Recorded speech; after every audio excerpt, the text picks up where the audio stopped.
এখন যে অফারটা শেয়ার করব, অফারটা কীভাবে জয়েন করবেন না করবেন সম্পূর্ণ ডিটেলস বলে দিচ্ছি।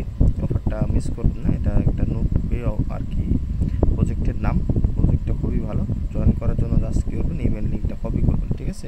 ফার্স্টে ইমেল লিঙ্কটা কপি করবার চলে আসবেন হচ্ছে আপনি মেসেজ ব্রাউজারে, আসার পর নতুন একটা ট্যাব ওপেন করে লিঙ্কটা এখানে পেস্ট করে দেবেন।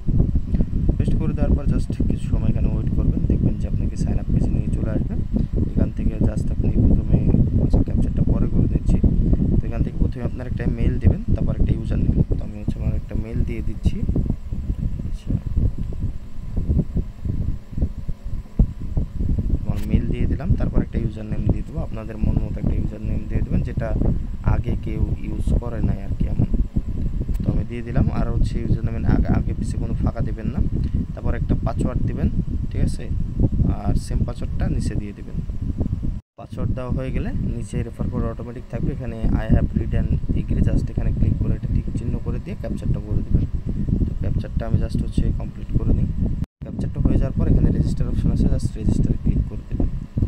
ক্লিক করে দেওয়ার পর আপনার রেজিস্টার হয়ে যাবে। জাস্ট এখানে ব্যাক টু লগ ইন এখানে ক্লিক করবেন। তারপর ইমেল বা ইউজার নেম আর হচ্ছে পাসওয়ার্ডটা দিয়ে এখানে ক্যাপচারটা করবেন। করার পরে অ্যাক্সেস মাই অ্যাকাউন্ট এখানে ক্লিক করে দেবেন, ঠিক আছে। ক্লিক করে দেওয়ার পরে জাস্ট একটু ওয়েট করবেন, এখানে জাস্ট এগুলো কেটে দেবেন।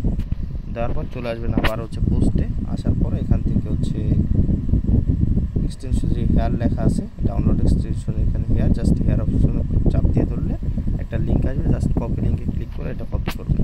কপি করার পরে আপনার হচ্ছে এখান থেকে লিঙ্কটা পেস্ট করে দেবেন। পেস্ট করে দেওয়ার পরে জাস্ট একটু ওয়েট করবেন।